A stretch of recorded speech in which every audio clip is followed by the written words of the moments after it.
The chaos of the emergency room was a language Imani understood. It was a symphony of beeping monitors, the squeak of rubber soles on linoleum, and the clipped, urgent voices of people fighting against time. She moved through it with a practiced calm, a small island of order in a sea of panic. The light blue of her scrubs was a cool, steady color against the frantic energy of the night. A new patient, a car accident victim, was being wheeled in, and she was already anticipating the needs. For line, pressure dressing, vitals check, her hands moving with an economy born of 1,000 similar nights. That was when the sound began. It started as a low thrumming that vibrated through the soles of her shoes, a deep, rhythmic pulse that was utterly alien to the hospital's usual soundtrack. It grew louder, a percussive whump-whump-whump that rattled the windows in their frames. Nurses and doctors paused, looking up from their charts and patients. The sound was coming from above, from outside. It was the sound of a helicopter, but it wasn't the familiar whine of the hospital's air ambulance. This was heavier, more powerful, more menacing. Through the glass doors of the ambulance bay, she saw it, a machine of pure black, descending from the night sky like a predatory insect. It had no medical markings, no emblems of rescue. Its landing lights cut sharp, white paths through the darkness, and the downdraft from its massive blades sent trash cans skittering across the pavement and whipped the coats of the paramedics into a frenzy. It settled onto the helipad, a space strictly reserved for life-or-death patient transport, with an arrogant finality. The side door slid open. For a moment, only silhouettes were visible against the blinding interior lights. Then they emerged. 3 men, then a fourth. They moved with a chilling synchronicity, their dark suits sharp and severe in the chaotic wind. They were a wall of disciplined silence, flanking the man who stepped out last. He was the center of the storm, yet he seemed untouched by it. The wind did not dare to move a single strand of his perfectly styled black hair. His suit was a deep charcoal gray, tailored with such precision it looked more like an extension of his body than mere clothing. As he stepped onto the concrete, the helicopter's blades began to slow, the roar diminishing to a low hum, as if the machine itself was holding its breath.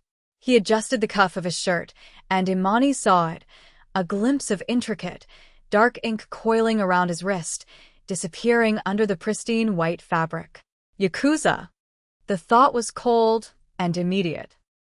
The men entered the emergency room, and a new kind of silence fell, swallowing the familiar chaos whole. The beeping monitors suddenly sounded fragile, tinny. The air crackled with a tension that had nothing to do with medicine. The men fanned out, their gazes sweeping the room with a flat, possessive emptiness. They weren't looking for help. They were hunting. Their leader, the man with the ink, moved like the room owed him space. His posture was one of absolute stillness, his power expressed not through volume, but through a terrifying lack of wasted motion. His eyes, dark and intelligent, scanned the faces of the staff, dismissing each one with an almost imperceptible glance. They were searching, and Imani felt a primal urge to make herself smaller, to blend into the sterile white walls. She turned back to her patient, her hands resuming their work on instinct alone, her mind screaming. She had made one mistake 6 months ago. A single, stupid, compassionate mistake. A friend of a friend from her old neighborhood had shown up at her apartment door, frantic, holding his brother who was bleeding from a wound that was clearly not from a kitchen accident. He'd begged her. Just patch him up, he'd pleaded. No hospitals, no questions. She'd seen the terror in his eyes and the desperation. She was a nurse. Her job was to heal. So she'd done it. She'd cleaned the wound, stitched the flesh with stolen supplies, and sent them into the night, making them promise she would never see them again. She'd tried to forget the intricate tattoo she'd seen on the man's chest. She had almost succeeded. The man in the charcoal suit stopped moving. His gaze had found her. It wasn't a question or a discovery. It was an arrival. He knew exactly who she was. He started walking toward her, his polished leather shoes making no sound on the floor. Her heart, usually a steady drumbeat under pressure, began to hammer against her ribs. He stopped a few feet away, close enough that she could smell the clean, sharp scent of his cologne, cedarwood and something cold, like winter air. He didn't speak to the doctor beside her, or the security guard who was hovering uselessly nearby. His attention was entirely, unnervingly, on her. "Imani," he said. Her name, spoken in his low, quiet voice, was not a greeting. It was a summons. It was the sound of a cage door swinging shut. The world she knew, the ordered chaos of the ER, the quiet solitude of her apartment, the simple, anonymous life she had built, it all dissolved in the space of that single word. The look in his eyes was unmistakable. She had a debt to pay, and he was here to collect. The helicopter ride was a study in surreal dislocation. One moment, she was in the brightly lit, familiar world of her hospital. The next, she was ascending into the black sky, the city sprawling below like a web of scattered diamonds. The noise of the rotors was a physical presence, vibrating through her bones, but inside the luxurious cabin, the silence was even louder. Kaido sat opposite her, his stillness a stark contrast to the violent motion of the aircraft. He hadn't said another word since speaking her name. He simply watched her, his dark eyes unreadable, analytical. She could feel his gaze like a weight on her skin. His men were equally silent, two stone-faced sentinels near the door. Imani stared out the window, focusing on the distant lights to keep the panic from overwhelming her. She had walked out of her job, leaving a half-treated patient and a room full of stunned colleagues, with only a quiet, "I have to go," offered to her charge nurse. There was no real choice. The authority in Kaido's presence was absolute. To refuse would have been like arguing with an earthquake. They landed on the roof of a skyscraper that pierced the clouds, a modern sphere of glass and steel in the heart of the city. The penthouse was what she expected, and yet nothing she could have imagined. It was vast, minimalist, and cold. Floor-to-ceiling windows revealed a panoramic view of the city that felt less like a home and more like a command center. The furniture was sparse, expensive, and unforgiving. It was a beautiful, sterile prison. "This way," Kaido said, his voice cutting through the sterile air. He led her not to a sitting room, but down a long, white hallway to a closed door. "My Lieutenant Ryota. He was ambushed an hour ago. The doctors I own are not an option. The attack came from inside my own organization. I can't trust them." The implication hung in the air. He could, for some reason, trust her. Or rather, he had no other choice. Inside the room, a man lay on a large bed that had been stripped of its fine linens and covered with sterile blue sheeting. Another of Kaido's men stood guard in the corner, his face grim. The air was thick with the metallic scent of blood. Ryota was pale, his breathing shallow. A makeshift pressure bandage on his abdomen was soaked through. Imani's training took over, a welcome shield against the fear. She stripped off her jacket, her focus narrowing to the patient. "I need supplies," she said, her voice sharp and professional. "Saline, suture kits, sterile gauze, antibiotics, and a proper light." Kaido gestured to a steel cart in the corner, already laden with medical equipment that was far too sophisticated for a private residence. He had been prepared. He had known he was coming for her. "Anything you require."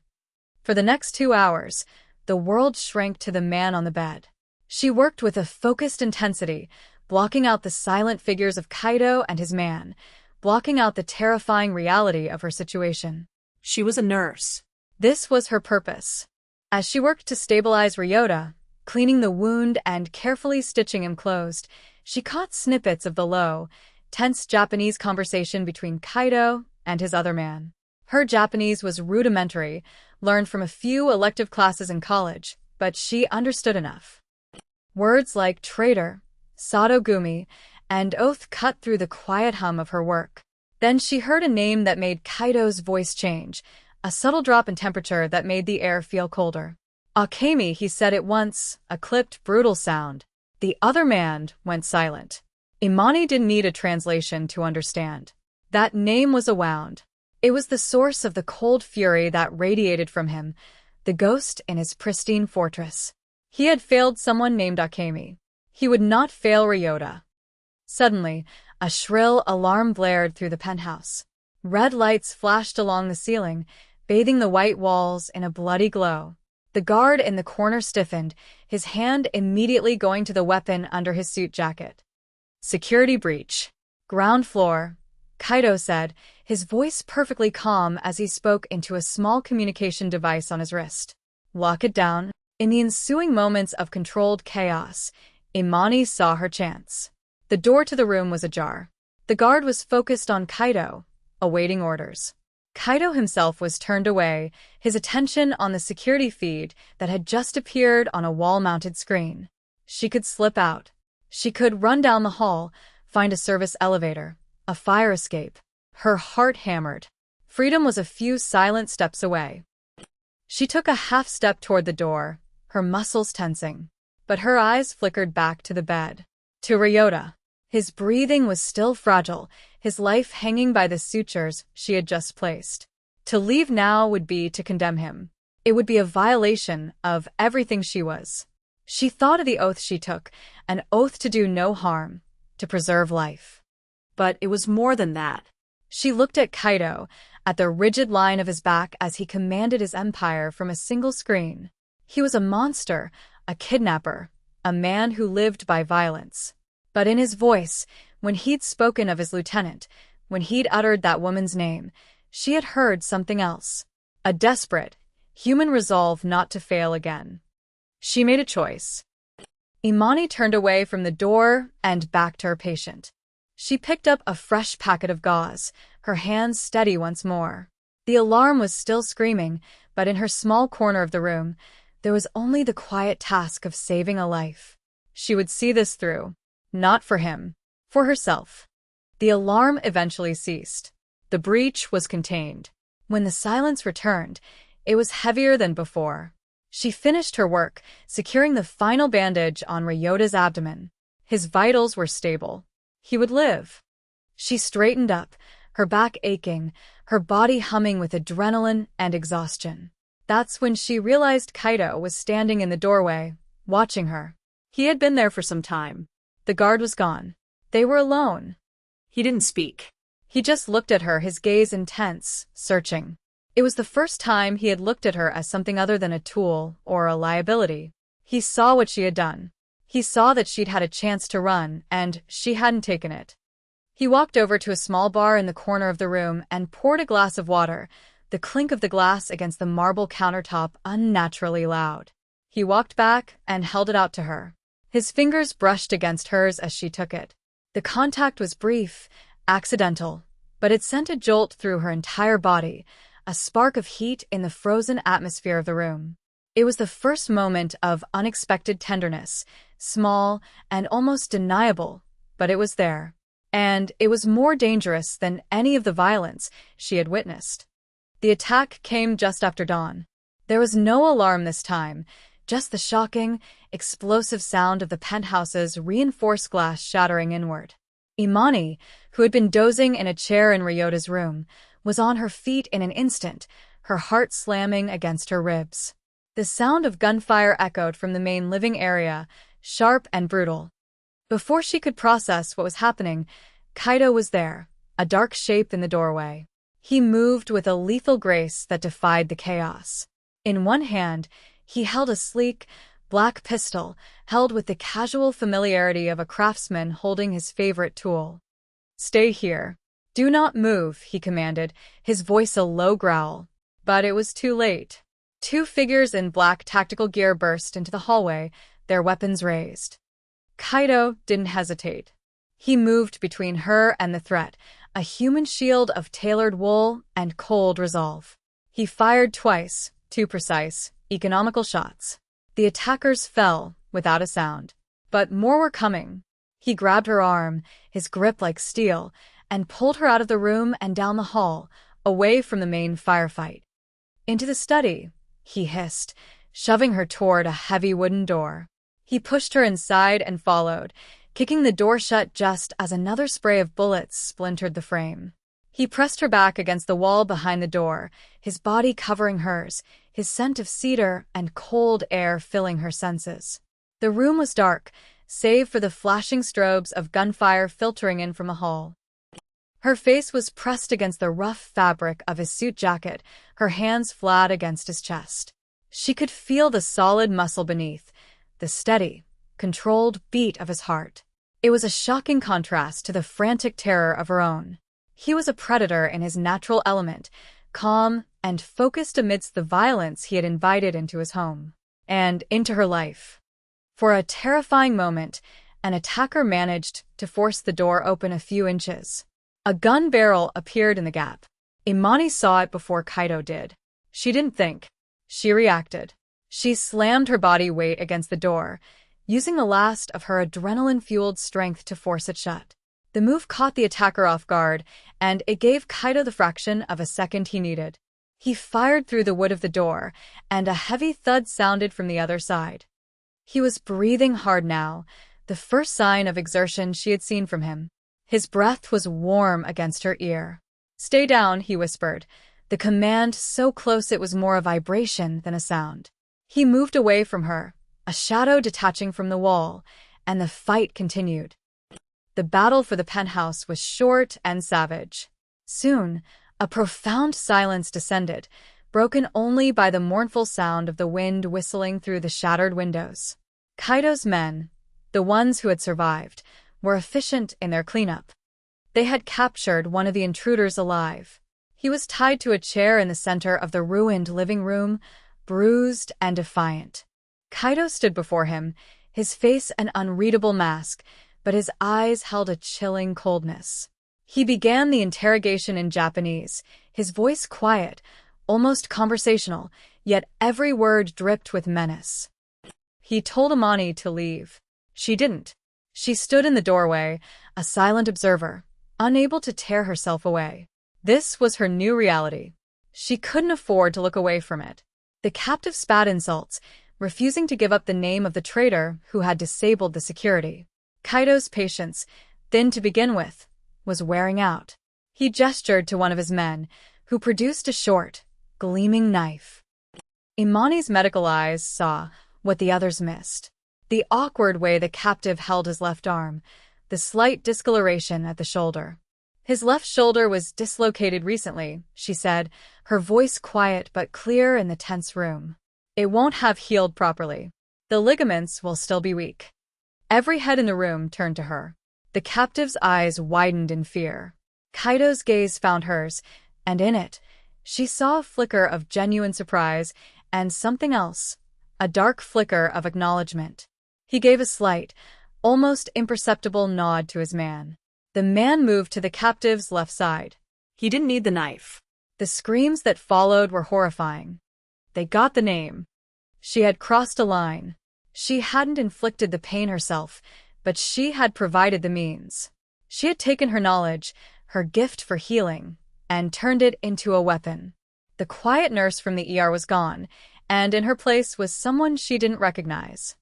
Later, after the body had been removed and the traitor dealt with in a way she didn't dare to imagine, she and Kaito were alone again. The sky outside was turning a bruised purple. He stood before the shattered window, looking down at the city that was his kingdom. "You should have run," he said, not looking at her. It wasn't an accusation. It was a lament. Imani walked to stand a few feet away from him, her arms wrapped around herself. The wind tugged at her scrubs. "I told myself it was about my oath as a nurse," she said, her voice steady despite the tremor she felt inside. She met his reflection in the broken glass. "I was lying to myself." He finally turned to face her. The space between them was electric, charged with everything they weren't saying. This wasn't love. It was something far more dangerous.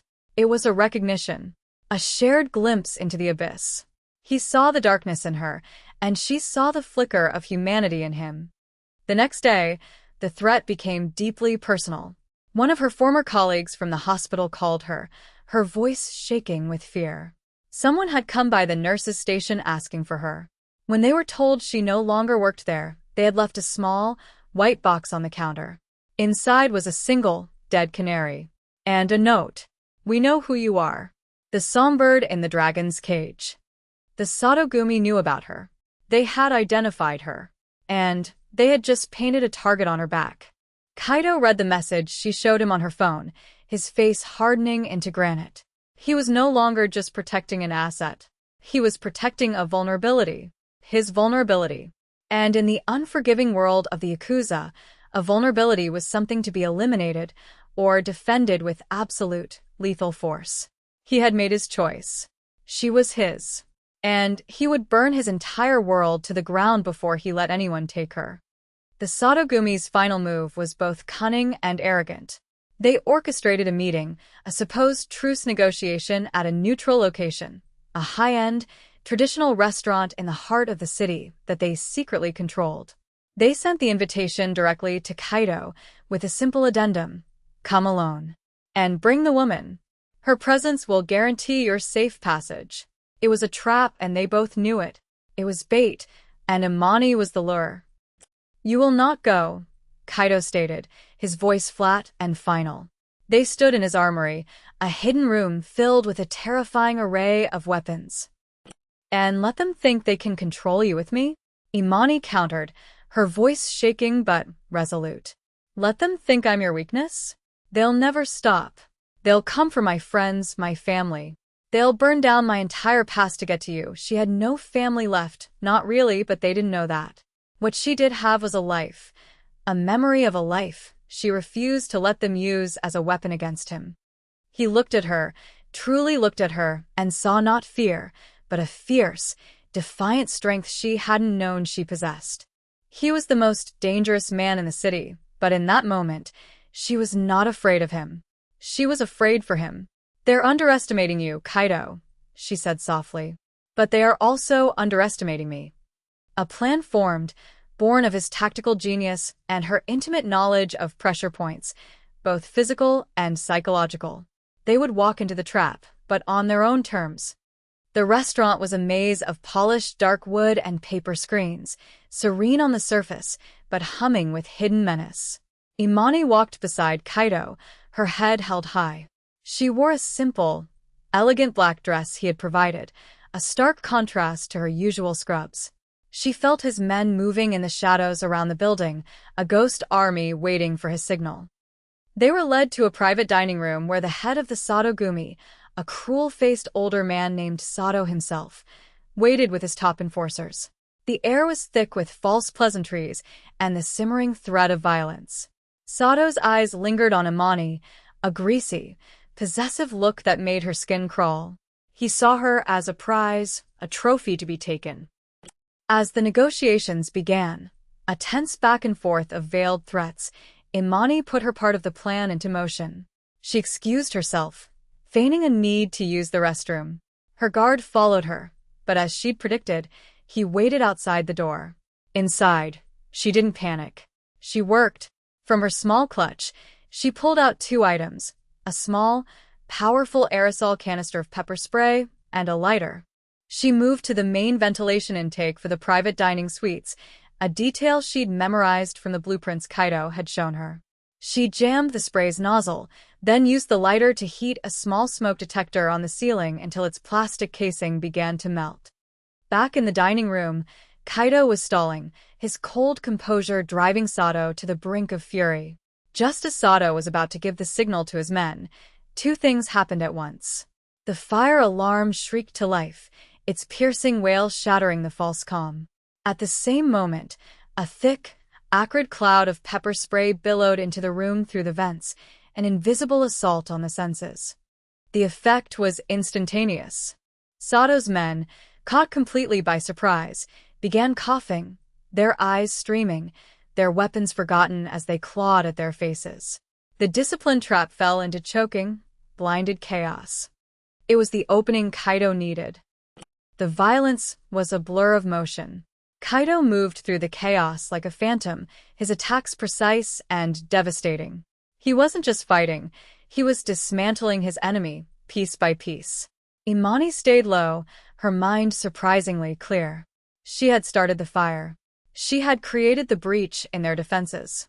She had not been a damsel to be rescued, she had been the architect of his victory. When it was over, Kaido stood over the gasping, defeated form of Sato. His men flooded the room, securing the scene. The war was over. In the ringing silence that followed, Kaido turned to her. He walked across the room, past the fallen bodies of his enemies, and stopped directly in front of her. His suit was disheveled, a streak of blood on his cheek, but his eyes were clear. The mask was gone. "They thought you were my weakness," he said, his voice rough with the aftermath of battle. They did not understand. He reached out, his hand gently touching her face, his thumb brushing away a smudge of soot from her cheek. "You are my clarity." The cost of that clarity was paid in blood. The truce was broken, and the underworld would be in turmoil for months. Kaido had cemented his power, but he had done so with a brutality that left no room for illusions. Imani had witnessed it all. She had participated in it. There was no going back to the quiet life of a nurse. She had seen the monster and had not run. More than that, she had helped him hunt. Days later, the penthouse was repaired. The shattered glass was replaced, the bloodstains scrubbed from the marble floors. It was pristine and perfect again, but the memory of the violence lingered like a ghost.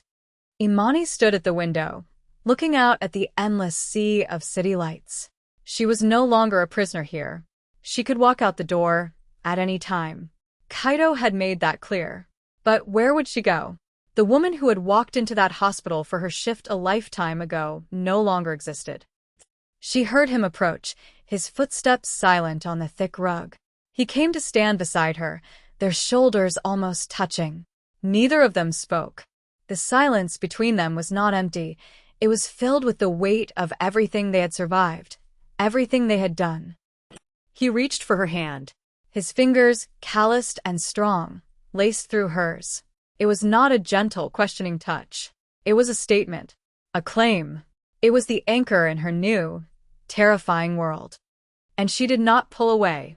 She tightened her grip, her choice made not in a moment of passion, but in the cold, clear aftermath of war.